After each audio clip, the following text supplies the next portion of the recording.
सरकार शेतकरी सर्वसामान्यांच्या विरोधी, माजी खासदार राजू शेट्टी यांचा केंद्र सरकारवर हल्लाबोल। सदलगा तालुका चिकोडी येथील आयोजित सत्कार समारंभावेळी ते बोलत होते।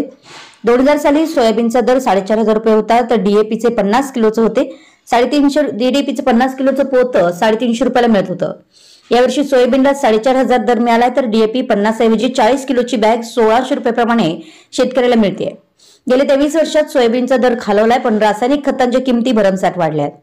आताचं सरकार हे शेतकऱ्यांचं सरकार नाही। एकीकडे सरकारकडून साखर निर्यात बंदी घालण्यात येते, तर दुसरीकडे रासायनिक खतांना देण्यात आलेल्या सबसिडी काढून घेत असल्यानं शेतकऱ्यांवरील आर्थिक बोजा वाढतोय। त्यामुळे सरकारला शेतकऱ्यांची भीती नाही, असं प्रतिपादन स्वाभिमानी शेतकरी संघटनेचे नेते राजू शेट्टी यांनी सदलगा येथे आयोजित सभेत ते बोलत होते।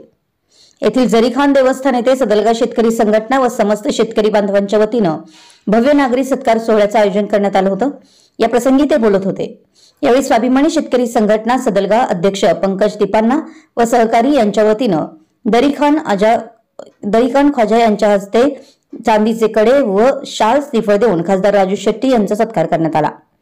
यावेळी परमपूज्य दरीखान आजा, परमपूज्य अरण्य सिद्धेश्वर महाराज बोरगाव, हसीरू सेना राज्याध्यक्ष गणेश इलिगार, कारदगाव ग्रामपंचायत माजी अध्यक्ष राजू खिचडीसर, तालुकाध्यक्ष घटक खोतसर, सुभाष चौगुले, शांतू किनिंगे, रमेश पाटील, प्रवीण संद्रे, संजू कायकुडे, देवाप्पा तौनके, महावीर उदगाव, धकाने, कुराडे, डांगे, सदानंद मुतनाळे व सर्व शेतकरी बांधव आदी उपस्थित होते। शेवटी आभार माणिक चंदगड यांनी मानले। विशाल क्रांती न्यूजसाठी शीतल कुळचे।